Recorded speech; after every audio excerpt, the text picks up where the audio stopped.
बिस्मिल्लाहिर्रहमानिर्रहीम।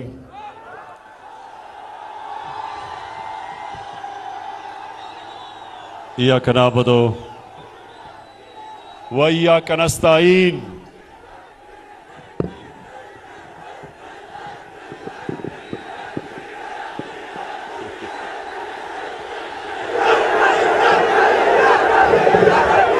अभी तो तकरीर शुरू ही नहीं मैंने की। सबसे पहले उधर इंतजामिया को मैं कहूंगा कि लोग बाहर खड़े हुए हैं, उनको अंदर आने दे, दरवाजे आपने बंद किए हुए हैं।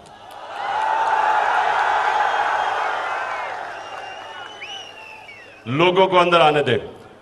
जुनैद अकबर, आपको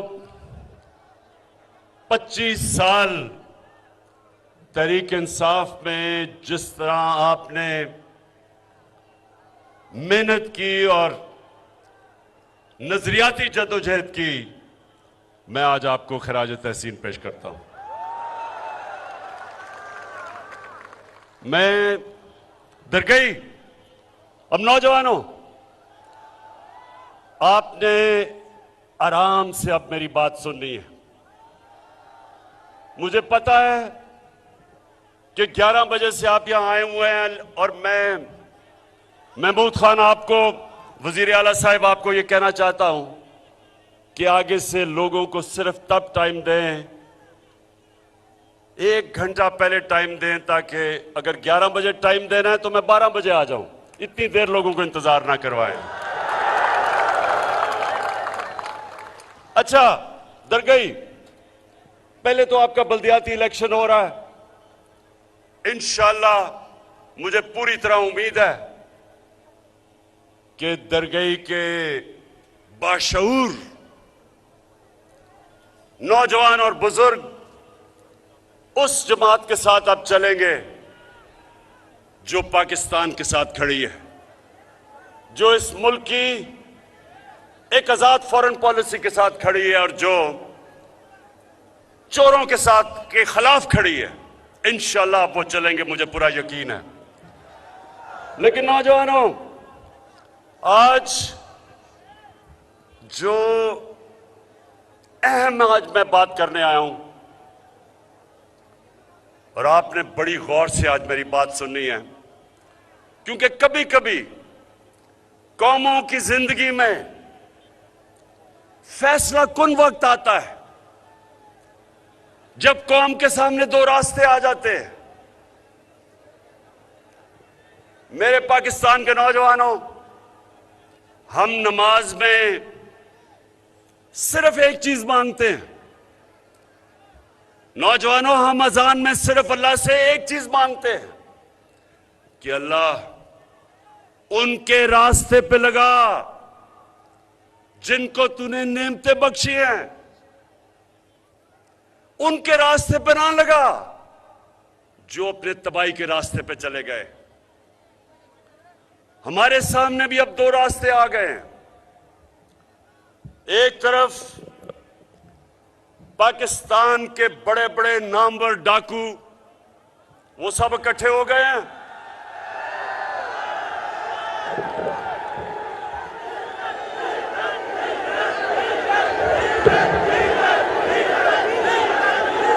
और दूसरी तरफ वो लोग हैं जिन्होंने 25 साल इन डाकुओं के खिलाफ जद्दोजहद की है।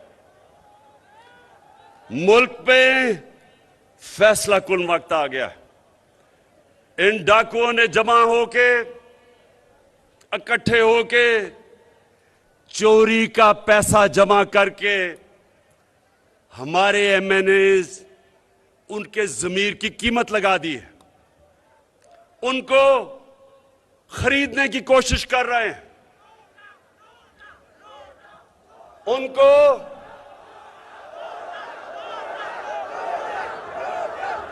मेरे दरगई के नौजवानों, 1 मिनट सुन ले मेरी बात। लोटे में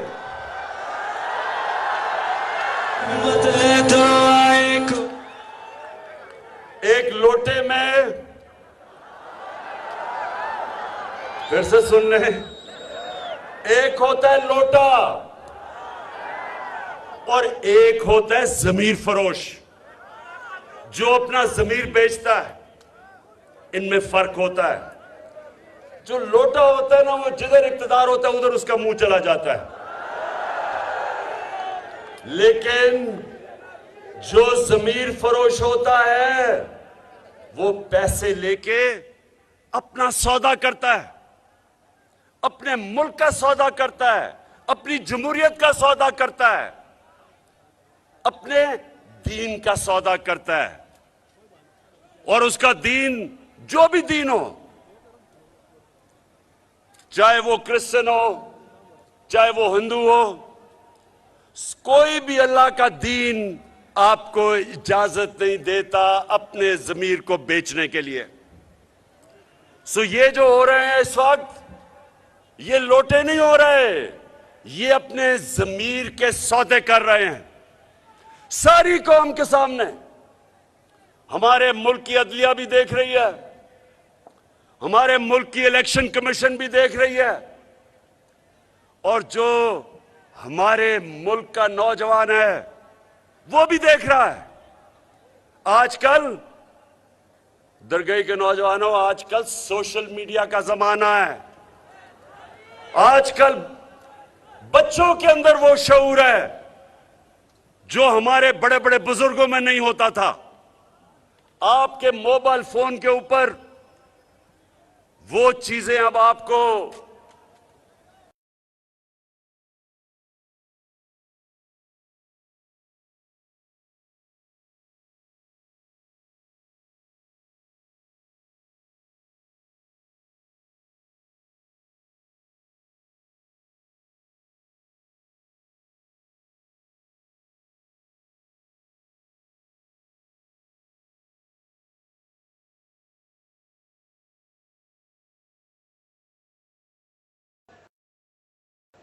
कभी सुना ही नहीं कि वहां का कोई मेंबर पार्लियामेंट अपने जमीर का सौदा करे। वो मुसलमान नहीं है, लेकिन उनकी इखलाकी कदरें, उनकी मोरालिटी, उनकी इखलाकियात वो इतनी ऊपर है उनके सियासी लोगों में कि कोई तसव्वुर भी नहीं कर सकता अपने आप को बेचने के लिए। कोई तसव्वुर भी नहीं कर सकता कि अपने मुल्क को बेचे, अपनी जमहूरियत को बेचे, क्योंकि वहां उनको पता है कि कोई जगह नहीं मिलेगी माशरे में, उनको उनकी सियासत खत्म हो जाएगी। तो आज मैं सारी अपनी कौम को कहता हूं कि ये वो टाइम आ गया है कि आप फैसला करें। अब किधर खड़े हैं? कुरान की आयत है, दरगाह के नौजवानों, अल्लाह ने कुरान में हमें कहा है अमर बिन मारूफ व नही अनिल मुनकर। क्या मतलब है इसका? क्या मतलब है? मतलब नहीं तो अभी आपको सबको मतलब पता चल जाएगा। इसका मतलब है कि अल्लाह ने हमें हुक्म दिया है कि अच्छाई के साथ खड़े हो और बुराई के खिलाफ खड़े हो। अल्लाह ने हमें ये नहीं कहा कि तुम न्यूट्रल रह जाओ, ना इधर ना उधर। अल्लाह ने हुक्म दिया है, अगर आपने अपने माशरे को बचाना है और ऊपर अजीम मुल्क बनाना है तो आपने बदी के खिलाफ खड़े होना है, जहाद लड़नी है। जब खुलेआम सिंध हाउस के अंदर बंद करके एमएनएस को सिंध की पुलिस लाके पहरा दे और बोरियां पैसे की आए और जमहूरियत का जनाजा निकाला जाए तो सारी कौम के ऊपर लाजिम हो जाता है कि वो खड़े हों सच और हक और अच्छाई के साथ, और इस किस्म की सौदाबाजी के खिलाफ अपनी आवाज बुलंद करें। यह अल्लाह का हुक्म है, यह कुरान की आयत है। और जो मुल्कों की मैं नाम ले रहा हूं, जो मुसलमान भी नहीं, नौजवानों, उन मुल्कों के अंदर उनकी अक्सरियत अच्छाई के साथ खड़ी होती है। किसी की जुर्रत नहीं है किसी सियासतदान की कि वो अपने ज़मीर का सौदा करे। तो मैं सबसे पहले, अब नौजवानों आप ये मेरी जरा बात सुननी है, मैं आज सबसे पहले नून लीग के लोगों से बात कर रहा हूं। नून लीग वालों, तुमने तो आसिफ जरदारी को 2 दफा जेल में डाला है चोरी पे। तुमने तो अपने दौर पे उसके ऊपर करप्शन के अरबों रुपए के जाली अकाउंट्स, फेक अकाउंट्स के केस बनाए हैं। और पीपल्स पार्टी वालों, आपने तो सारे नवाज शरीफ के ऊपर केस बनाए हुए चोरी के। हुदैबा पेपर मिल का केस तो आपने बनाया उसके ऊपर। आपने, आपके जमाने में जब ये 2008 से 2018 तक जब जो 2 चोरों की हुकूमत थी, तो आपने तो एक दूसरे के ऊपर केसेस बनाए थे। तब तो ये चोर थे। और शहबाज शरीफ, आपने जब पेट फाड़ के जरदारी का पैसा निकालना था तो वो चोरी का पैसा था ना। और फिर फजल रहमान, जरा मुझे आप आज जवाब दें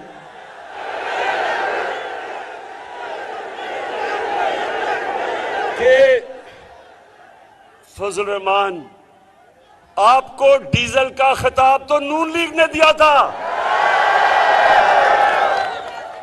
उनके एक रंगबाज, उसको मैं कहता हूं बड़ा करप्ट आदमी है, बड़ी बड़ी बढ़के मारता है, उसने आपको डीजल इसलिए कहा था कि उसने कहा आपने पीपल्स पार्टी की हुकूमत से डीजल के परमिट लेके बेचे थे।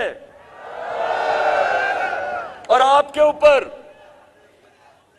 ऊपर जो ये शोहदा की जमीन पे आपने कब्जा किया, नैब का केस, वो तो नून लीग के दौर में आपका बना था। तो सवाल, दरगई के नौजवानों, आज अब मैं सबको गवाह बना के इनसे सवाल पूछता हूं कि क्या, सुने जरा ये सवाल, और पाकिस्तान की कौम जो देख रही है, कि क्या चोरी सिर्फ इसलिए बुरी है जब आपका मुखालिफ करता है, लेकिन जब वो आपके साथ मिल जाता है तो चोरी बुरी चीज नहीं है?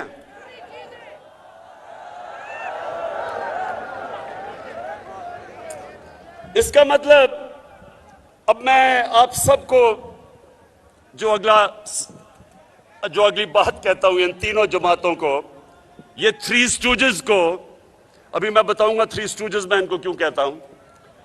मैं इनको ये, अगला मेरा सवाल है कि देखें, मां बाप का जो दर्जा है वो हमारे दीन में, इस्लाम में बड़ा मुकद्दस है। नौजवानों, हमारा दीन कहता है मां बाप की इज्जत करो। ये क्यों कहता है? इसके पीछे फलसफा है। वो क्या फलसफा है? फलसफा ये है कि जितने भी आपके मां बाप गुनाहगार हों, लेकिन वो हमेशा ये चाहते हैं कि मेरे बच्चे वो गलत काम ना किए जो मैंने किए हैं। मां बाप का प्यार बेलौस होता है। मां बाप हमेशा चाहते हैं कि जो भी मैंने जिंदगी में गलतियां की वो मेरे बच्चे ना करें, इसलिए मुकद्दस है। तो नौजवानों, मैं अब इन तीनों जमातों के मां बाप से पूछ रहा हूं जो इन पार्टियों में हैं, मुझे बताएं, जब आपके बच्चे आपसे पूछेंगे कि जनाब आप तो कहते थे कि जरदारी चोर है, तो वो कहता था शहबाज शरीफ और नवाज शरीफ चोर हैं, और फजल रहमान को डीजल कहते थे, तो आप क्या जवाब देते हैं अपने बच्चों को? आपको मैं सबको आज ये कहना चाहता हूं कि इन लोगों को शर्म आनी चाहिए। ये इस मुल्क से वो करने जा रहे हैं। नौजवानों सुनो मेरी बात, ये मुल्क से वो करने जा रहे हैं जो दुश्मन भी नहीं करता। एक मुल्क के ऊपर आप बमबारी करें, दहशतगर्दी की जंग लड़ें, जंग भी हार जाएं, वो माशरा फिर भी खड़ा हो जाता है। जापान के ऊपर 2 एटम बम गिरे थे दूसरी जंग अजीम में, वो फिर खड़ा हो गया। माशरे कभी भी जंग हारने से खत्म नहीं हुआ आज तक, लेकिन माशरे को अगर आपने तबाह करना है, उसकी अखलाकियात तबाह कर दो, उनको अच्छे बुरे की तमीज खत्म कर दो। इसलिए ये आयत है अमर बिल मारूफ, इसलिए अल्लाह ने हमें हुक्म किया है कि अच्छाई के साथ खड़ी हो और सब बुराई के खिलाफ जहाद करो। आपकी बेहतरी के लिए, माशरे की बेहतरी के लिए, माशरे को जिंदा रखने के लिए। ये जो लोगों के चोर, लोगों के चोरी के पैसे से जमीर के सौदे कर रहे हैं, ये हमारे माशरे में, मैं फिर से कहता हूं, ये वो करने जा रहे हैं इस मुल्क के साथ जो कोई दुश्मन भी नहीं कर सकता। इस मुल्क की इखलाकियात तबाह करने जा रहे हैं कि वो लोग जो पब्लिक के नुमाइंदे हैं, एमएनए जो होता है वो पब्लिक से वोट लेके आता है, पब्लिक रिप्रेजेंटेटिव कहता है, पब्लिक के मफादात की हिफाजत करने आता है, तो जब वो जाके अपने जमीर को बेचता है तो वो तो उसके बाद आप कैसे रोकेंगे किसी को चोरी करने से? वो कहेंगे जी लीडर तो सारे चोरी कर रहे हैं और हमें कह रहे हैं सीधे रास्ते पे चलो। कौम की जब अखलाकियात खत्म होती है, कौम मेहनत करना छोड़ देती है। क्यों कोई मेहनत करे जब चोरी में पैसा है?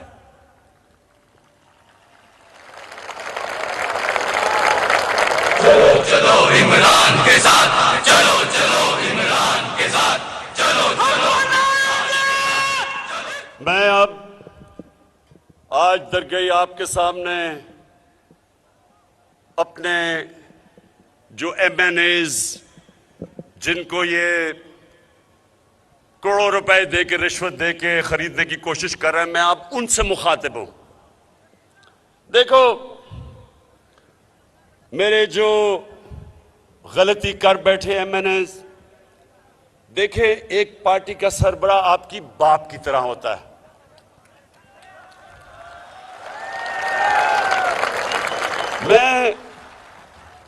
मैं आपकी भलाई के लिए अब बातें कर रहा हूं, मेरी बड़ी गौर से बात सुनो।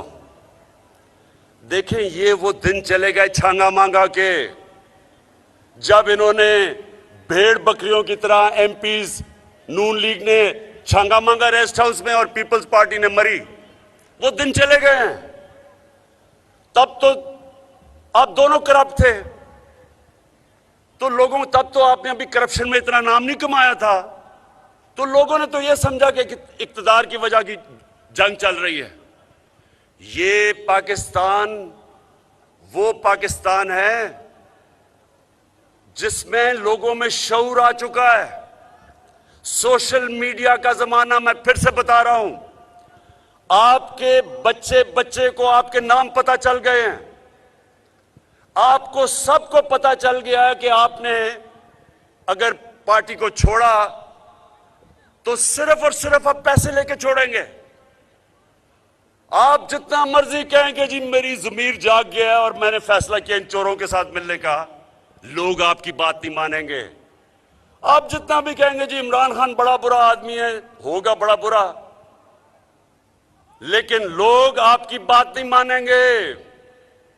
लोग सब समझेंगे कि अब आपने अपने आप को बेचा है। दरगई के लोगों, नौजवानों, आप मुझे यह बताएं हाथ खड़ा करके, अभी नहीं मैं बताऊंगा। आप मुझे यह बताएं कि क्या आप ये सब समझते हैं कि इन्होंने, अगर हमारा कोई भी आदमी इनके लिए वोट डालेगा, ये सिर्फ और सिर्फ इनसे पैसे लेके अपना जमीर बेच के वोट डालेगा? अगर आप समझते हैं तो हाथ खड़ा कर दें। ये जरा एक मिनट फिर से हाथ, जरा कैमरा दिखाना कि ये लोग, ये सारा पाकिस्तान यही समझेगा। सारे पाकिस्तान में मेरे एमएनएज, मेरी सुन लें मेरी बात आज, सारे पाकिस्तान ये समझता है, आप जो मर्जी उनको कह लें, सारा पाकिस्तान ये समझेगा कि आपने अपना ज़मीर बेचा है। और ये जो सोशल मीडिया है हमेशा के लिए आपके नाम के साथ लग जाएगा कि आप ज़मीर फरोश हैं। आपके लिए शादियों में जाना मुश्किल हो जाएगा, आपके बच्चों से लोग शादियां नहीं करेंगे, स्कूल के अंदर आपके बच्चों से बुरा भला का मजाक करेंगे, बुरा भला कहेंगे। आप हमेशा के लिए आप अपना मुस्तकबिल ये पैसे लेके तबाह कर देंगे, आपकी जिंदगी में जिल्लत होगी। लोग बाशऊर हैं, आप ये छांगा मांगा के दिन चले गए हैं। लोगों ने आपको माफ नहीं करना, क्योंकि लोग ये जो थ्री स्टूजेस हैं इनकी शक्लें जानते हैं 35 सालों से। ये 35 सालों से चोरी कर रहे हैं। इन तीनों के ऊपर नैब के अंदर अरबों रुपए के करप्शन के केसेस हैं। आप जो मर्जी कर दे, उल्टा लटक जाए, लोगों ने कहना है कि ये अपने जमीर बेच के गए हैं वहां। क्यों? मुझे बताएं कि आप क्या समझते हैं। आप बताएं, हाथ खड़े करके बताएं कि आप क्या समझते हैं। सारी कौम आज ये समझती है, सारी कौम के ऊपर से पर्दा उठ चुका है, किसी को आप पागल नहीं बना सकते। तो इसलिए मेरे जो एमएनएज गलती कर बैठे हैं, आज मैं आपको पैगाम दे रहा हूं कि मैं आपको माफ कर दूंगा, वापस आ जाए।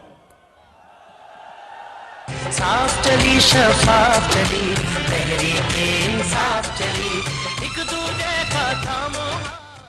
हम सबसे गलतियां हो जाती हैं। अल्लाह रहमान और रहीम है, माफ करने वाला है। मैं क्या चीज हूं?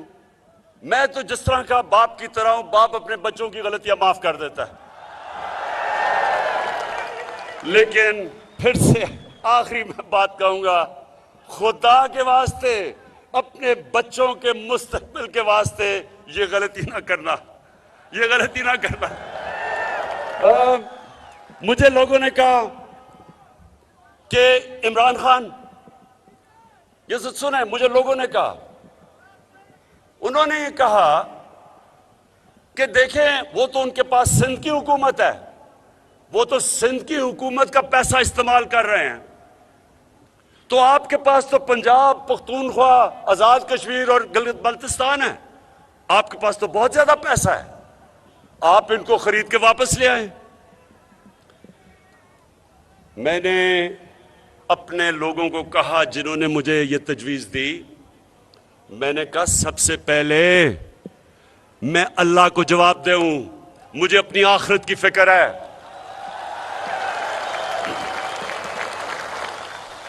अवाम का पैसा चोरी करके, यानी अवाम का पैसा जो होता है ना, गवर्नमेंट का पैसा होता है, आपका पैसा, ये ऐसे ही है कि मैं पख्तूनख्वा के लोगों का पैसा इस्तेमाल करके और अपनी गवर्नमेंट बचाऊं। अगर मैंने लोगों का पैसा चोरी करके अपनी गवर्नमेंट बचानी है, इससे बेहतर है कि मेरी गवर्नमेंट चली जाए।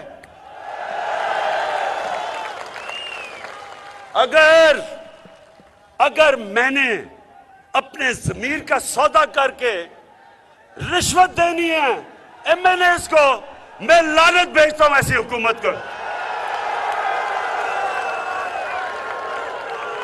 और ये दरगई, जरा ये सुने,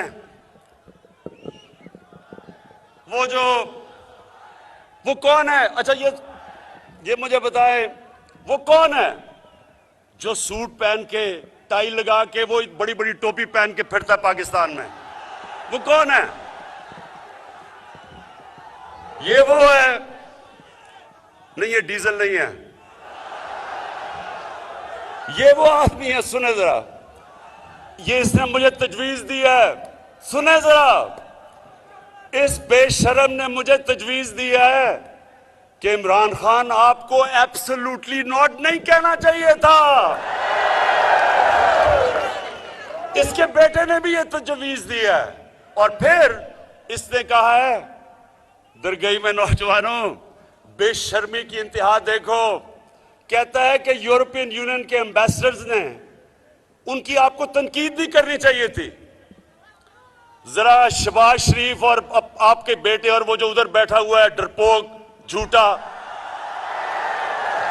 मुजरिम, डरपोक और झूठा और अरबों रुपए की प्रॉपर्टीज में बाहर बैठा हुआ है, जरा सुन लो मेरी बात। मुझे यह बताओ कि मैंने एब्सोल्युटली नॉट किस बात पे किया था। उन्होंने मेरे से पूछा था कि क्या पाकिस्तान अमेरिका को बेस देगा अफगानिस्तान के अंदर अगर इंतशार हो तो यहां से बेस इस्तेमाल करें अफगानिस्तान के खिलाफ। ये उसने मेरे से पूछा था। मैं आप सबको नौजवानों मैं आपको बताना चाहता हूं, मैं जब 25 साल पहले पॉलिटिक्स में आया था तो मेरी पार्टी का नस्बुल-ऐन था इय्याक नअबुदु व इय्याक नस्तईन। अल्लाह तेरी इबादत करता हूं, तेरे से मदद मांगता हूं।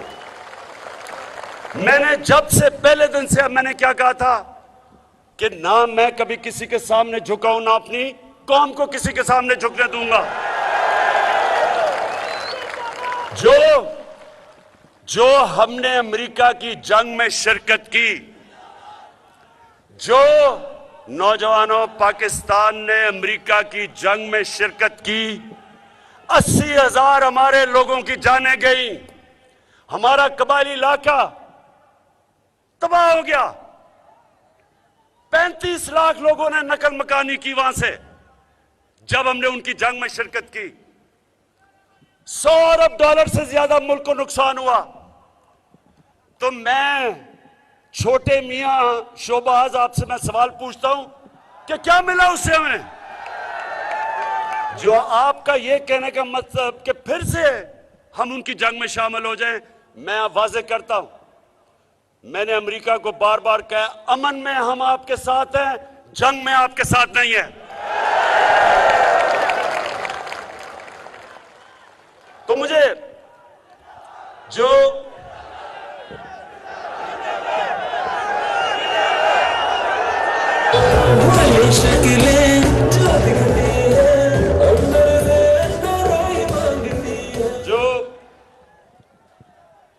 शहबाज शरीफ ने यूरोपियन यूनियन की बात की, एम्बेसडर्स की, जरा गौर से सुन लें।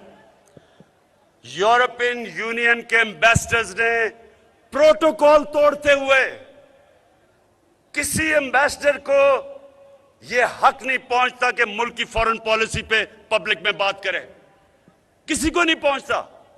उन एम्बेसडर्स ने प्रोटोकॉल के खिलाफ पाकिस्तान को कहा कि आप रूस के खिलाफ बयान दें। मैंने उनसे सही पूछा कि क्या आप हिंदुस्तान को यह कहेंगे? इनकी जान जाती है हिंदुस्तान को कहते हुए, और हम कोई इनके गुलाम है कि हमें कहें जनाब आप उनके खिलाफ स्टेटमेंट दें। इन्होंने प्रोटोकॉल के खिलाफ बात की तो शहबाज शरीफ और इसका बेटा कहता दरगई, कहता कि इमरान खान ने बड़ी गलत काम किया कि उसने गोरों के सामने ये बात कह दी। शहबाज शरीफ आपकी जो सबसे बड़ी खासियत वो पता क्या है? क्या है इसकी? ये बूट पॉलिश बड़े अच्छी तरह करता है।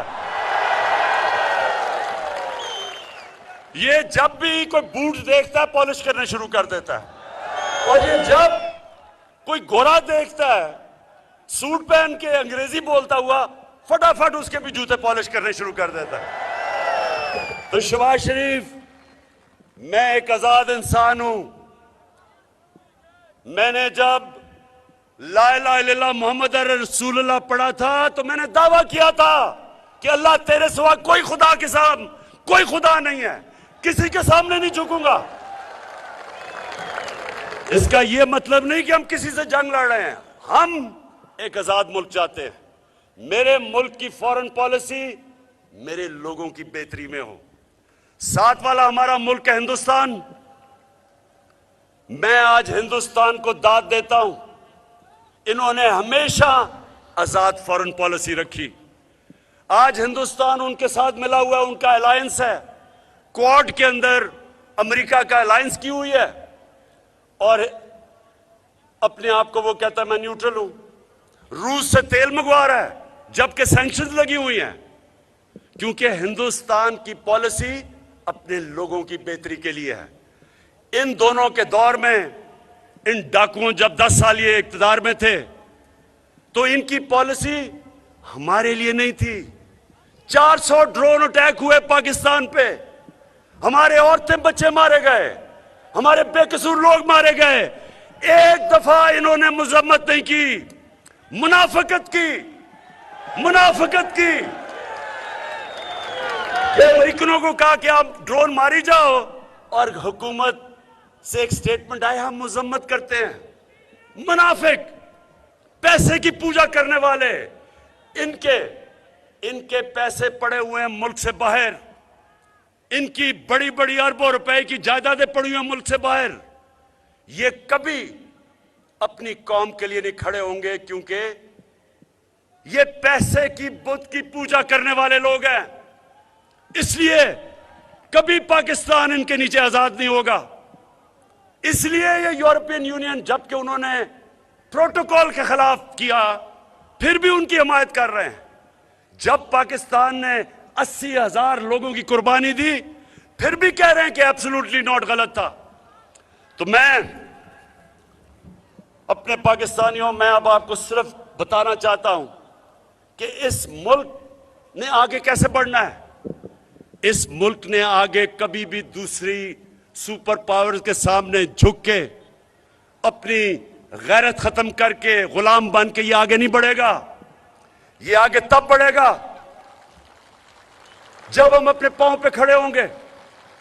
और मैं आज आपको बताना चाहता हूं कि ये 3.5 साल में जो हमने किया है, सिर्फ और सिर्फ कोशिश हुई है कि पाकिस्तान अपने पैर पे खड़ा हो। और मैं आपको बताऊंगा क्या क्या किया। लेकिन सबसे पहले, लोग कहते हैं जी आपने क्या किया 3.5 साल में। आज दरगई के नौजवानों और बुजुर्गों, ये गवाही देना जो मैं आपको बताने लगा हूं कि कभी पाकिस्तान की तारीख में 3.5 साल में किसी हुकूमत ने वो काम नहीं किए जो हमने किए हैं। मैं चैलेंज करता हूं आज, और मैं अभी आपको गिनाता हूं कि हमने किया क्या। लेकिन सबसे पहले मैं अल्लाह का खास शुक्रगुजार हूं कि उसने मेरे नबी सल्लल्लाहु अलैहि वसल्लम के सामने और मेरे अल्लाह के सामने मुझे सुरखरू किया, क्योंकि मैं 3 साल से जद्दोजहद कर रहा था कि मेरे नबी सल्लल्लाहु अलैहि वसल्लम की जो बेहुरमी होती थी, बेहुरमती, उनकी शान में जो गुस्ताखी होती थी, उनके ऊपर जो कार्टून बनाए जाते थे, जो खाके बनाए जाते थे, पाकिस्तान में हम तोड़ फोड़ अपनी करते थे, पुलिस उनको नुकसान पहुंचाते थे। बेचारे कई पुलिस वाले शहीद हुए, कई जख्मी हुए, लेकिन कोई फर्क नहीं पड़ता था। मैं बार बार इनको कहता गया कि मैं आपकी ये जंग लड़ूंगा और इंशाल्लाह जीत के दिखाऊंगा। और मेरी टीम, मेरे फॉरेन ऑफिस, मेरी टीम, हमने हर फोरम पे यूनाइटेड नेशंस में जाके मैंने तकरीर की। पहली दफा जब भी मैंने यूएन में तकरीर की, मैंने बात की जो इस्लामोफोबिया, यानी जो इस्लाम के खिलाफ जो नफरतें हैं, और वो जाहिर कैसे होती हैं, हमारे नबी सल्लल्लाहु अलैहि वसल्लम की शान में गुस्ताखी करते थे, फिर इस्लाम और दहशतगर्दी को एक ही कर देते थे। तो मैंने हर फोरम पे मैंने अपनी आवाज बुलंद की। और मैं इसलिए अपने अल्लाह का शुक्र अदा करता हूं कि मैं अपने नबी और अपने अल्लाह के सामने सुरखरू हुआ कि पहली दफा यूनाइटेड नेशंस ने रेजोल्यूशन पास की कि 15 मार्च हर साल दुनिया में यूनाइटेड नेशंस में इस्लामोफोबिक के खिलाफ दिन बनाया जाएगा। मैं अब ये सवाल पूछता हूं, फजल रहमान 30 साल से आप दीन के नाम सियासत कर रहे हैं। मुझे बताएं कि कभी आप इसके करीब भी पहुंचे? कभी आपने बाहर जाके बात की? मुझे ये दोनों जमातों के सरबराह बताएं कि 30 साल से आपको मौके मिले यूनाइटेड नेशंस में जाके बात करें जो मुसलमानों पे जुल्म हो रहा है। कभी आपके मुंह से इस्लाम का भी नाम निकला? नहीं निकलना था, क्योंकि आपको खौफ है कि वो आपको कोई इंतहा पसंद ना बना दें। ये कभी वो लोग जो कि अपने पैसे की बाहर रखे हुए पैसे उनकी फिक्र करते हैं, कभी नहीं कर सकते थे। तो मुझे सबसे पहले तो इसका है कि मैं अल्लाह का शुक्र अदा करता हूं कि हमारी तारीख में पहली दफा यूनाइटेड नेशंस के अंदर हमने केस लड़ा। सिर्फ पाकिस्तान का नहीं, 55 से ज्यादा मुसलमानों का, तकरीबन 1.5 अरब दुनिया में मुसलमान हैं। हम पाकिस्तानियों ने केस लड़ा और हमने मुसलमानों का केस जीता। दूसरी चीज, कोरोना सारी दुनिया में आया, सबसे बड़ा, एक सदी में सबसे बड़ा दुनिया का बुरान था। मेरे पाकिस्तानियों, आज दुनिया मानती है कि जिस तरह पाकिस्तान ने अपने लोगों को और अपनी माइशत को, जिस तरह हमने कोरोना से बचाया, दुनिया अब हमारी मिसाल देती है। दुनिया में 3 मुल्कों में सबसे बेहतर हमारी पॉलिसीज थी। अब मैं सिर्फ आपको बताना चाहता हूं कि पाकिस्तान अपने पैर पे कैसे खड़ा हो रहा है। पाकिस्तान तब अपने पैर पे खड़ा होगा जब हमारी आमदनी बढ़ेगी, हम अपने खर्चों को खुद अपनी आमदनी से पूरा कर सकेंगे, हमें कर्जे मांगने की जरूरत नहीं पड़ेगी।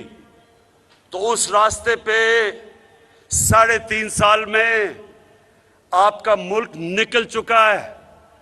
किसी ने वो नहीं किया 3.5 साल में। और मैं आज अपने, जितने मेरे मीडिया के लोग हैं, मैं आज अपने मीडिया के लोगों से भी पहले ये बताने से पहले बात करना चाहता हूं कि देखें, मीडिया का बहुत बड़ा रोल होता है जमहूरियत में।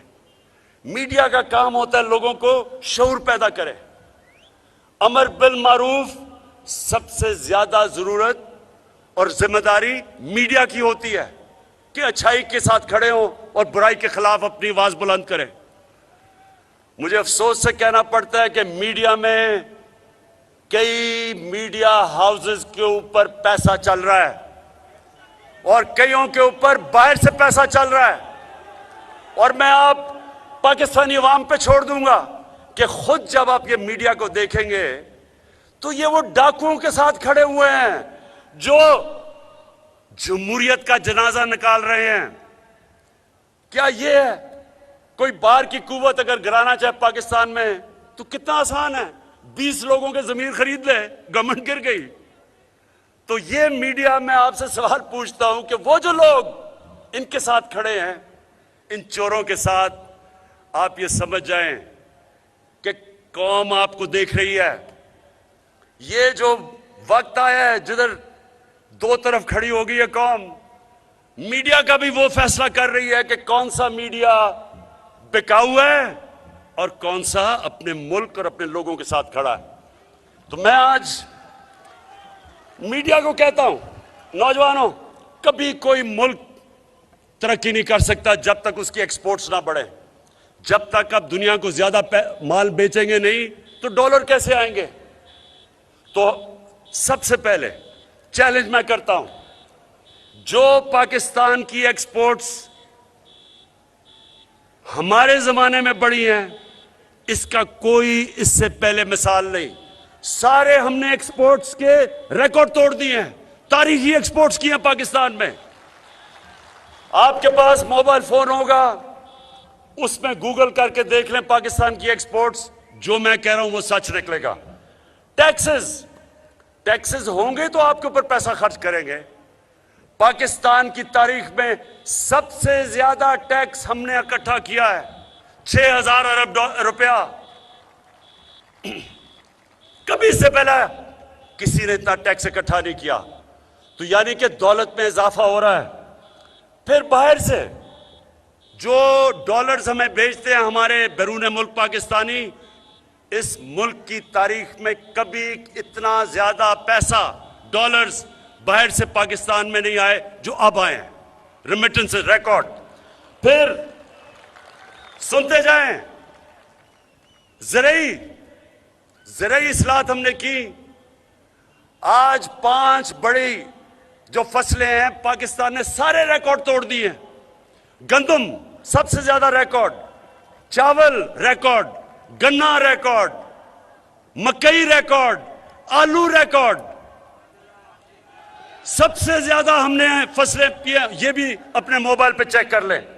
फिर जो नौजवानों आपका मुस्तकबिल है आईटी में, इंफॉर्मेशन टेक्नोलॉजी में, आज पाकिस्तान में सबसे ज्यादा हमने अपनी आईटी की एक्सपोर्ट्स 75% बढ़वाई है 2 सालों में। और इंशाल्लाह जो टेक्नोलॉजी जोन्स बनाई हैं, ये मुल्क सबसे आगे निकल जाएगा क्योंकि हमारे पास नौजवान आबादी है। फिर कंस्ट्रक्शन, पाकिस्तान की तारीख में जो हमने कंस्ट्रक्शन में पैसा दिया है, जो उनकी मदद की है, जो सब्सिडी दी है, जो इंसेंटिव्स, वो कभी पहले नहीं था। उसकी वजह से 1500 अरब रुपए का कंस्ट्रक्शन के अंदर पैसा आया। उसकी वजह से 30 फैक्ट्रियां चलनी शुरू हुई।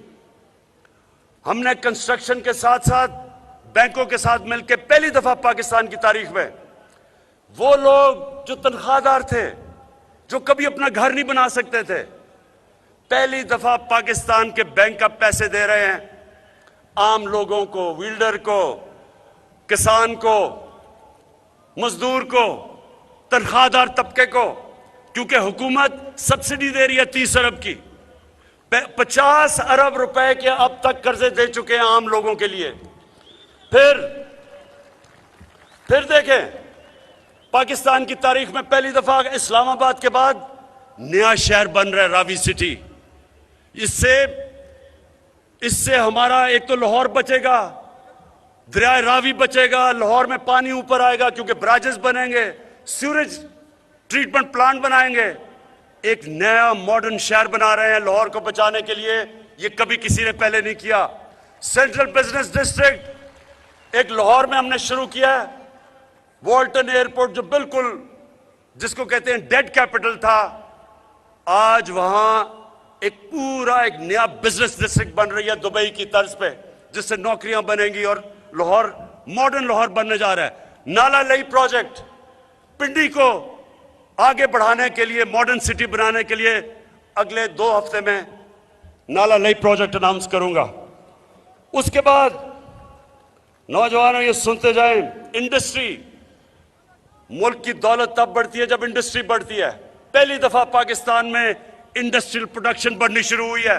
अभी लार्ज स्केल मैन्युफैक्चरिंग इंडस्ट्री में नजर आया है कि हर मुश्किलों के बावजूद पाकिस्तान की इंडस्ट्री तेजी से बढ़ रही है, जिसका मतलब टैक्स बढ़ेंगे, जिसका मतलब नौकरियां आएंगी, जिसका मतलब मुल्क की दौलत में इजाफा होगा। तो ये इसके साथ साथ मैं जो आपको एक सबसे जबरदस्त आज खबर देना चाहता हूं, ये जरा सुने आप। खबर यह है कि 11 सालों से पाकिस्तान के ऊपर एक जुर्माना हुआ था। रेकोडिक एक ऐसी चीज थी कि उसमें पाकिस्तान ने जो हमारा इख्तिलाफ हुए, इंटरनेशनली पाकिस्तान के ऊपर 6 अरब डॉलर का जुर्माना हुआ और इंटरेस्ट लग गया। अगर हम आज में आने से पहले साइन करके आए उनके साथ मुआहदा, अगर मैं ये ना करता तो सुन लें जरा आप, 2000 अरब रुपए का इस मुल्क को हर्जाना देना पड़ना था। 2000 अरब। सोचे पख्तूनख्वा का जो सारा डेवलपमेंट एक्सपेंडिचर कितना है महमूद खान? 200 अरब सारा आपका साल का डेवलपमेंट एक्सपेंडिचर है। 2000 अरब कब पाकिस्तान के ऊपर हट जाना था, हमारा दिवालिया निकल जाना था। 3 साल हमने उनसे बातचीत की और मुझे बड़े फख्र से कहना पड़ता है, आपको अच्छी खबर दे रहा हूं कि आज हमने मुआहिदा किया। इससे क्या होगा? पहले तो 2000 अरब रुपए की तलवार चली गई। दूसरा, वो अब आके पाकिस्तान में 9 अरब डॉलर की इन्वेस्टमेंट करने आ रहे हैं, जो इस मुल्क की तारीख की सबसे बड़ी इन्वेस्टमेंट है।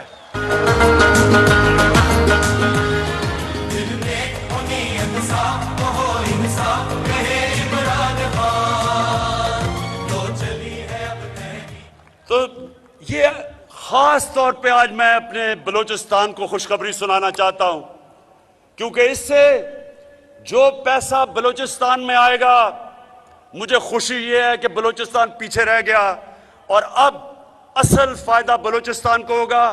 पाकिस्तान को यह फायदा होगा कि हमें डॉलर्स आएंगे, और जो हमें हमेशा IMF के पास जाना पड़ता है क्योंकि डॉलर्स कम हो जाते हैं, इंशाल्लाह अपने पैर पे खड़े होने के लिए ये बहुत बड़ा कदम आज लिया गया है। उसके बाद इनकी करप्शन की वजह से एक रेंटल पावर का 200 अरब रुपए का हमारे ऊपर हर्जाना हो गया था।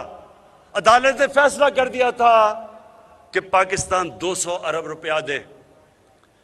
मैंने तुर्की के सदर अर्दोगान से बात की। वो तुर्की की कंपनी थी। सदर अर्दोगान से बात की और हमने बैठ के 200 अरब रुपए का जो अदालत ने हमारे ऊपर फैसला कर दिया था, 200 अरब रुपए माफ करवाए, मुल्क को बचाए। फिर सुने मेरे नौजवानों, सुनते जाएं। अब लोग कहते हैं जी क्या कुछ नहीं इन्होंने, मैं तो भी थोड़ी सी आपको चीजें कर रहा हूं क्योंकि आप बड़ी देर के खड़े हुए हैं। 2 हमने कॉन्ट्रैक्ट रीनेगोशिएट किए, एक IPPs के साथ और दूसरा कतर के साथ।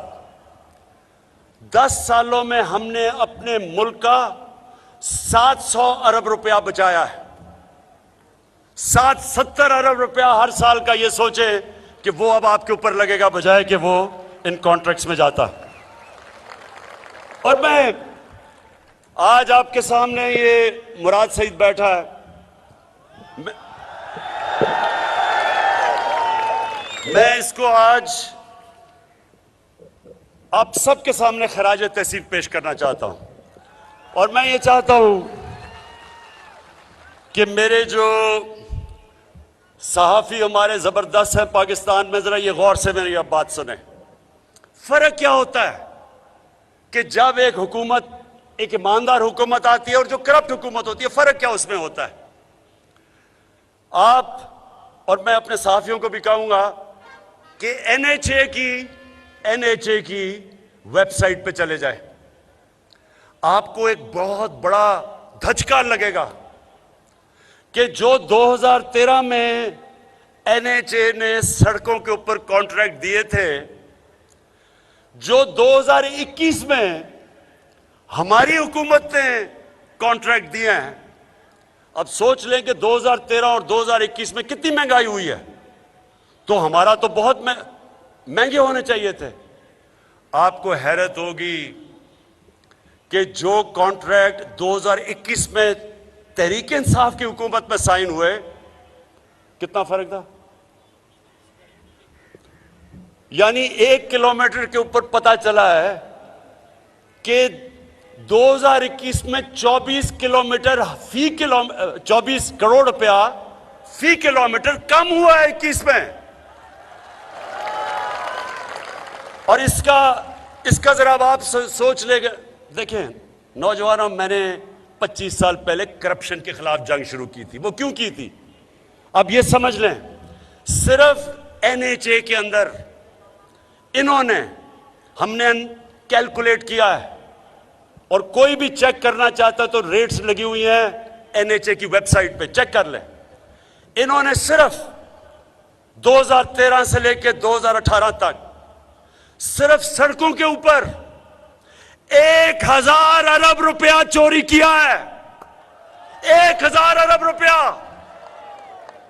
जो इन्होंने 2013 में सड़कों के रेट दिए थे वो 2021 में महंगाई के बावजूद हमने कम रेट्स दिए हैं। उसमें अगर फर्क निकालें 1000 अरब रुपए का फर्क है। यह होता है जब एक ईमानदार हुकूमत आती है, अवाम के पैसे बचाती है, अवाम के लिए काम करती है। और उसकी वजह से जितनी इन्होंने 3.5 साल में सड़कें बनाई थी उससे दुगनी सड़कें हमने बनाई हैं, क्योंकि हमने सस्ती सड़कें बनाई हैं। पैसा हमारे पास बच गया, अवाम का पैसा था, अवाम पे लगा है। और फिर अब बिजली, एक मिनट जरा ये गौर से सुने, सारी दुनिया में तेल की कीमत ऊपर चली गई, पेट्रोल और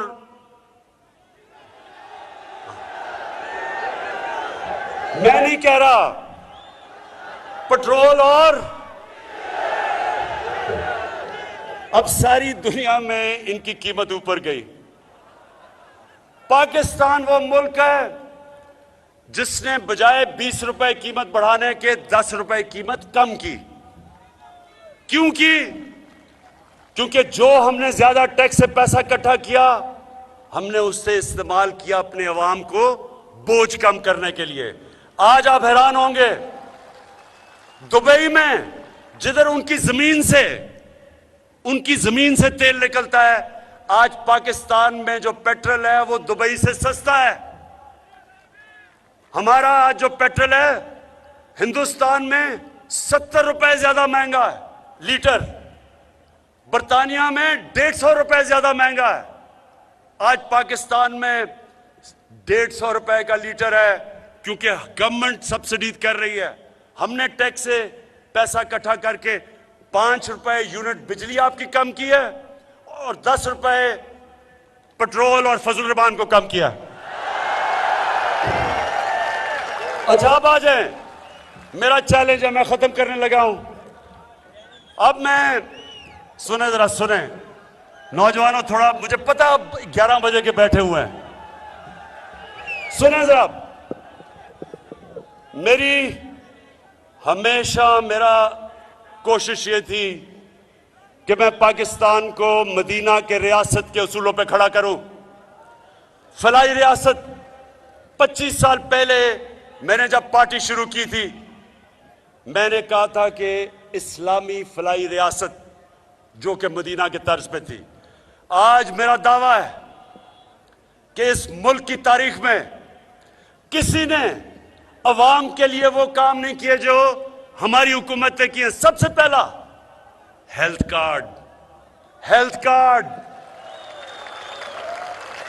हमारे जो ये हुक्मरान थे, ये जब मुंह उठाए तो चले जाते थे बाहर, चेकअप करवाने के लिए तो बाहर, इलाज बाहर, सारा टब्बर बाहर।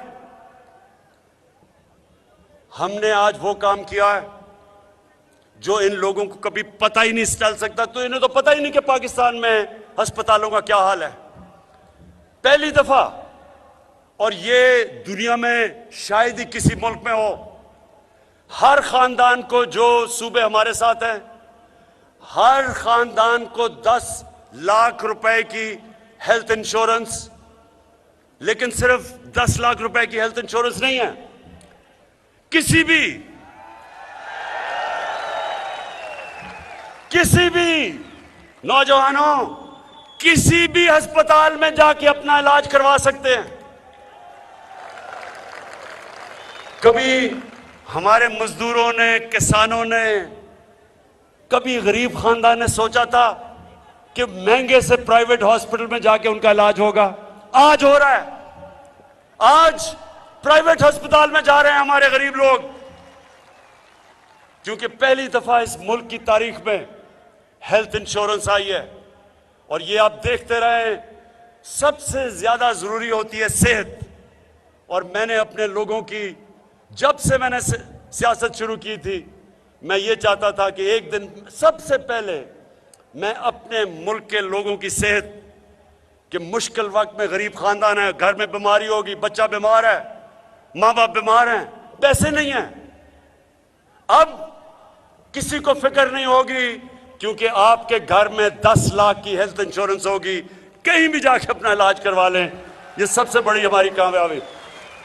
फिर पनाहगाह, अब सुने पनाहगाह, लोग बेचारे मजदूर यहां से जाते थे, बाहर से देहातों से जाते थे दिहाड़ी करने शहरों में, तो सड़कों के ऊपर सोते थे रात को।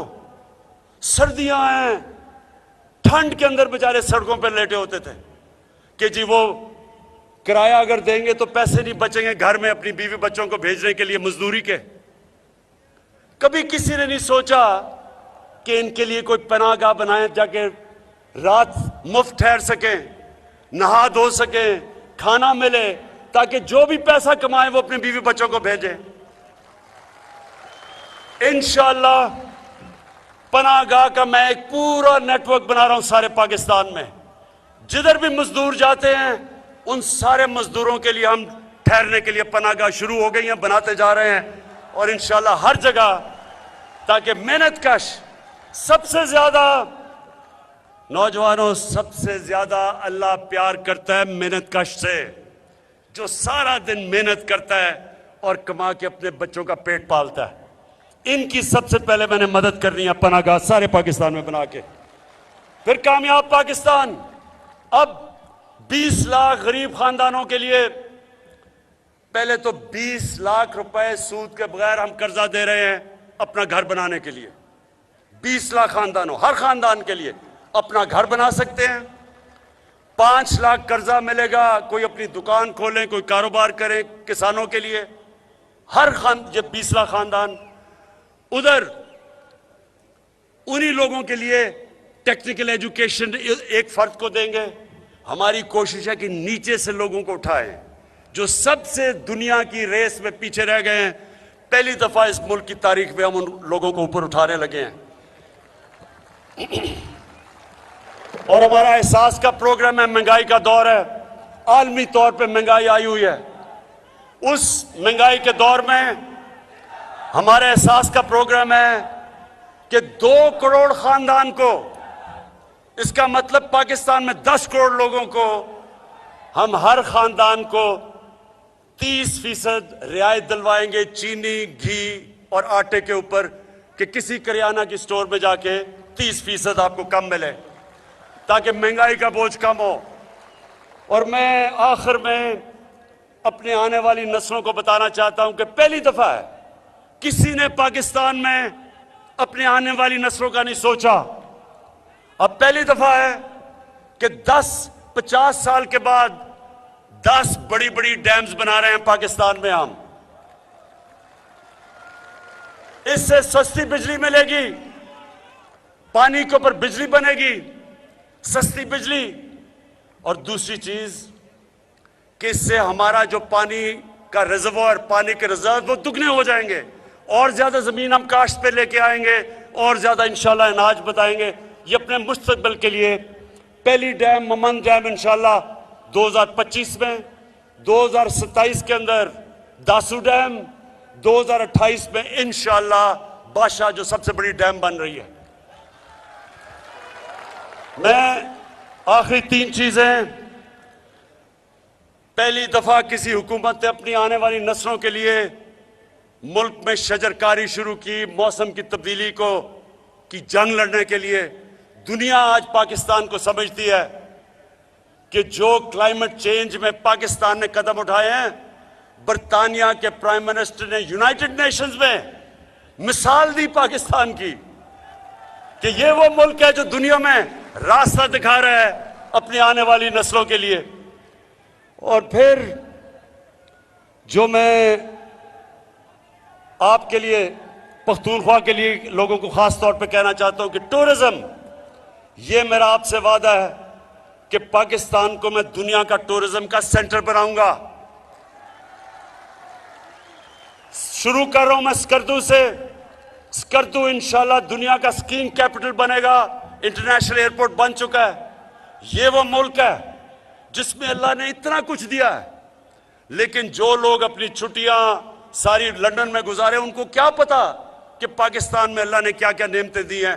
इंशाल्लाह ये अगर कोरोना ना होता तो अब तक जो मैं सोच रहा हूं कि पाकिस्तान टूरिज्म का दुनिया का सेंटर बन चुका होता। इंशाल्लाह मेरी ये कोशिश रहेगी कि इस मुल्क को दुनिया का सेंटर बनाऊं।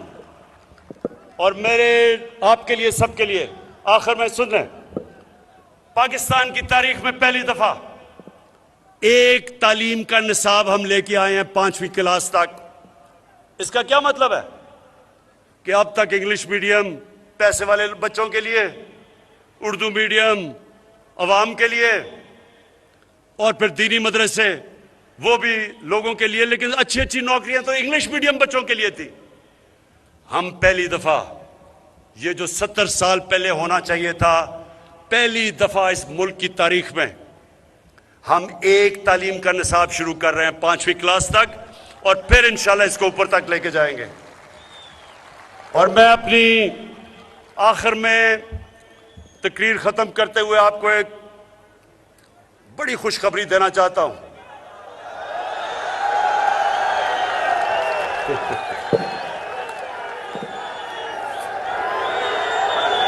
खुशखबरी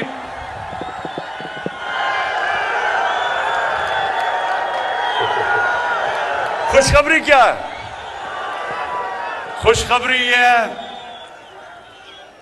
खुशखबरी ये है मेरे नौजवानों। अच्छा नहीं, खुशखबरी बाद में चलाऊंगा, ये पहले बात कर दूं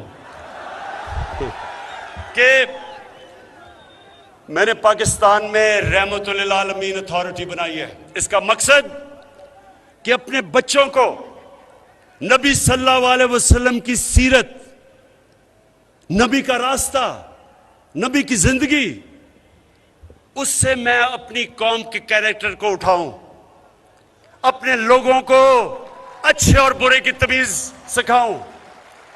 नबी सल्लल्लाहु अलैहि वसल्लम की जो सीरत है वो हम अपने स्कूलों से शुरू कर रहे हैं, यूनिवर्सिटीज के अंदर रिसर्च करवा रहे हैं, डिबेट्स करवाएंगे।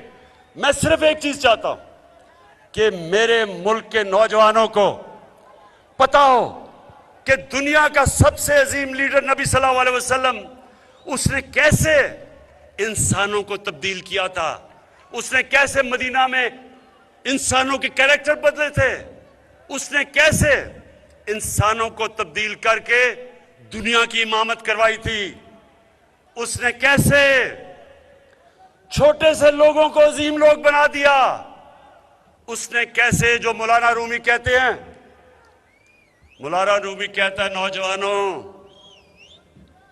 कहता है अल्लाह इंसानों को कहता है कि मैंने तो तुम्हें पर दिए थे, तो क्यों चूंटियों की तरह जमीन पे रेंग रहे हो? नबी सल्लल्लाहु अलैहि वसल्लम ने इंसानों को पर दे के अजीम कौम बनाया था। ये मेरा मकसद है। ये 70 साल पहले रहमतुल्लाह आलमीन अथॉरिटी बननी चाहिए थी, जो हमने अब बनाई है, और इंशाल्लाह तरबियत करेंगे अजीम कौम बनाने के लिए। तो जो मैं आपको खुशखबरी ये सुना रहा हूं